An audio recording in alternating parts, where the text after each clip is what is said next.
अस्सलामुअलैकुम। कैसे हैं आप सब लोग? उम्मीद करती हूँ आप सब बिल्कुल ठीक होंगे। तो आज मैं आप लोगों के साथ एक बहुत ही वायरल ट्रेंडिंग रेसिपी शेयर करने लगी हूँ, जिसका नाम है फ्लोटिंग आइलैंड या फिर फ्लोटिंग कस्टर्ड भी कह सकते हैं। तो ये बहुत मज़े की होती है, ठंडी ठंडी। अगर आप डिज़र्ट के फ़ैन हैं या मीठे के, तो आप इस रेसिपी को बिल्कुल भी मिस नहीं कीजिएगा, क्योंकि ये बहुत डिफरेंट रेसिपी और बनाना भी बेहद आसान है और इसका टेक्स्चर बहुत ज़बरदस्त है। तो आप वीडियो को एंड तक देखें और स्टेप बाय स्टेप फॉलो करें ताकि आपको अच्छे से समझ में आ जाए। उससे पहले अगर आप लोग मेरे चैनल पे नए हैं तो प्लीज़ चैनल को सब्सक्राइब कर दें, वीडियो को लाइक कर दें। तो आइए इसको बनाना स्टार्ट करते हैं। फ्लोटिंग कस्टर्ड बनाने के लिए 2 अदद अंडे चाहिए, जिसको आपने एक बाउल में तोड़ लेना है। इस बात का आपने ख़ास ख्याल रखना है कि जर्दी जो वो फैलनी नहीं चाहिए। तो यहाँ पर मेरी जर्दी जो थी वो फैल चुकी थी, तो इसका आपने ख्याल रखना है, क्योंकि हम इनको अलहदा कर लेंगे। अगर एग वाइट्स के अंदर जर्दी फैल गई तो फिर ये बहुत मुश्किल हो जाता है। तो मैं इसको ठीक कर लूँगी। अगर आप लोगों से ठीक नहीं होगा तो आप लोग जो है ना दोबारा अंडा जो है ना दूसरा ले लें। तो यहाँ पे जो उसकी जर्दी है वो मैंने अलहदा करके दूसरे पैन के अंदर दोनों ऐड कर दिए हैं, जैसे तैसे करके दूसरी मैंने कर दी है। खैर एनीवेज, उसके अंदर आपने 2 टेबल स्पून जो है मिल्क पाउडर ऐड कर देना है। 4 टेबल स्पून चीनी ऐड की। अगर आपको मीठा ज़्यादा पसंद है तो 1-2 टेबल स्पून बढ़ा भी सकते हैं। मैं थोड़ा कम मीठा पसंद करती हूँ। यहाँ पे मैंने 2 टेबल स्पून जो है वो कस्टर्ड पाउडर ऐड किया। ये वनीला का येलो वाला कस्टर्ड है। अगर आपके पास नहीं है तो आप इसकी जगह कॉर्नफ्लोर भी ऐड कर सकते हैं, साथ ही वनीला एसेंस या फिर कोई भी कलर भी ऐड कर दें तो वो कस्टर्ड ही बन जाएगा। या कोई भी फ्लेवर का कस्टर्ड ले सकते हैं आप, ज़रूरी नहीं है कि यही लें। तो यहाँ पे जो है ना मैंने दूध शामिल कर दिया है 4 कप, और इसको अच्छी तरह से फेंट के मिक्स कर लेंगे। अच्छा, यहाँ पे अगर आपको थोड़ा सा डाउट है कि एग की स्मेल आएगी, तो ऐसा बिल्कुल भी नहीं है। वनीला कस्टर्ड बहुत स्ट्रॉन्ग फ्लेवर होता है।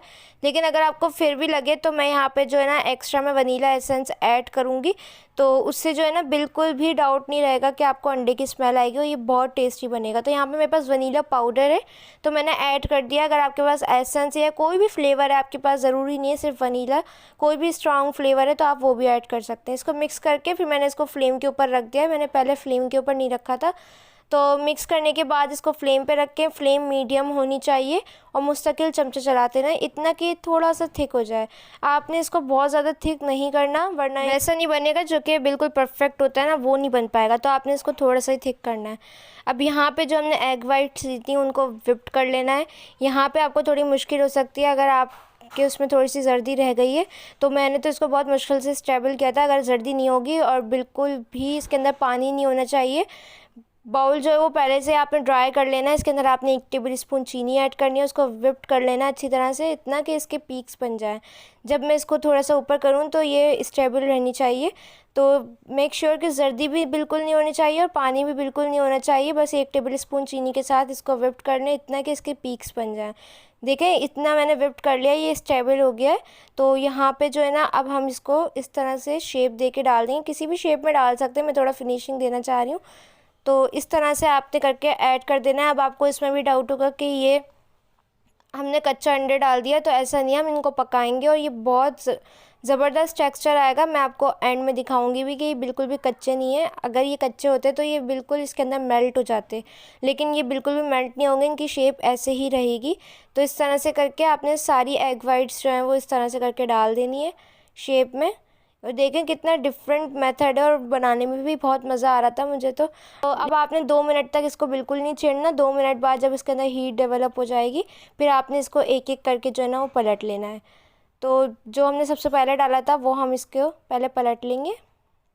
फ़ौरन से आपने इसके अंदर हाथ नहीं लगा लेना है, वरना फिर ये ख़राब हो जाएंगी। तो आपने जो है ना अब इनको आराम आराम से पलटते जाना है। ये देखें, इनकी शेप जो है वो स्टेबल होती जा रही है और ये थोड़े से हार्ड भी हो जाएंगे। अगर ये कच्चे होंगे तो ये मेल्ट होने लगेंगे। अब देखिए मैं कितनी आराम से इसके अंदर स्पून चला रही हूँ और ये बिल्कुल भी फैल नहीं रहा है। अगर ये कच्चे होंगे तो ये बिल्कुल जो फॉर्म है इसका वो बैठ जाएगा। तो देखें 2 मिनट हमने एक साइड से पकाई है, 2 मिनट हम दूसरी साइड से पकाएंगे और फिर हमारा जो कस्टर्ड है वो बन के तैयार हो जाएगा। तो आपको अगर डाउट है कि कच्चे, तो आप 1-1 मिनट और भी पका सकते हैं, इसमें कोई परेशानी की बात नहीं हो। देखें इनकी शेप वैसी की वैसी ही, वरना तो ये फ़ौरन से मिक्स हो जाते। तो मैं इनको जब बाउल के अंदर डालूंगी ना तो मैं इतनी तेज़ से डालूंगी और इनकी शेप बिल्कुल भी ख़राब नहीं होंगी, जबकि एक के ऊपर एक बैठ भी जाएंगे। तो यहाँ पर हमारा कस्टर्ड बिल्कुल परफेक्ट बन के तैयार हो गया है, ये आप लोग देख सकते हैं। ये जो इसके अंदर फ्लोटिंग आइलैंड थे ये बहुत मज़े के लग रहे थे, इनको ज़रूर ट्राई कीजिएगा आप लोग। तो इसको मैं गार्निश करने के लिए थोड़े से पिस्ताशियोज़ ऐड कर दूँगी, इनका पाउडर। अगर आपके पास नहीं है कोई सा भी ड्राई फ्रूट ऐड कर दें। और यहाँ पे मैं थोड़े से स्प्रिंकल्स भी ऐड करूँगी, ये थोड़े से अच्छा डिफरेंट लुक देता है, इस वजह से मैंने इसके अंदर थोड़े से स्प्रिंकल्स भी ऐड किए हैं। तो ये थी मेरी आज की रेसिपी, ज़रूर ट्राई कीजिएगा। मैं इनको ट्राई करके भी दिखाऊंगी, लेकिन उससे पहले मैं इसको 2 से 3 घंटे के लिए फ्रिज में रखूँगी। आप इसको ओवरनाइट भी रख सकते हैं, इसीलिए मैंने कहा था कि कस्टर्ड की कंसिस्टेंसी जो है वो थोड़ी सी पतली होनी चाहिए, क्योंकि ठंडा होने के बाद ये बिल्कुल परफेक्ट हो जाएगा। अगर आपको लग रहा है कि इसके अंदर स्मेल होगी तो आप इसको ठंडा करेंगे तो जो भी बची कुछ स्मेल होगी वो भी ख़त्म हो जाती है। तो ठंडे होने के बाद मैं आपको इसको सर्व करके दिखाती हूँ। ये देखें, मैंने इसके अंदर 2 वाइट बॉल्स निकाली और सबसे पहले मैं इनको ट्राई करूँगी। तो यहाँ पे इसका टेक्सचर आप देख सकते हैं, ये बिल्कुल फॉर्म नहीं है, बिल्कुल परफेक्ट स्टेबल हो गई है, क्योंकि ये अच्छी तरह से कुक हो गया। उनका टेस्ट जो है वो मार्शमैलो की तरह था। ये मैंने एक के बाद एक सारे ख़त्म कर दिए थे और बहुत मज़े के बने थे। लिटरली बिल्कुल भी लग नहीं रहा था कि ये एग से बनाया है हमने। अगर आप किसी को सर्व कर रहे हैं और उसको नहीं बताएंगे कि ये एग्स के हैं तो उसको पता भी नहीं चलेगा, ये इतने मज़े के बनते हैं। तो ज़रूर ट्राई कीजिएगा, मुझे फ़ीडबैक दिएगा। फ़ीडबैक देने के लिए आप लोग मुझे इंस्टाग्राम पर फॉलो कर सकते हैं, वहाँ पर पिक्चर शेयर कर सकते हैं, उसका लिंक आपको डिस्क्रिप्शन में मिल जाएगा। तो चैनल पे नए तो प्लीज़ चैनल को सब्सक्राइब कर दें, वीडियो को लाइक कर दें, अपने फ्रेंड्स और फैमिली के साथ इसको लाजमी शेयर कीजिएगा।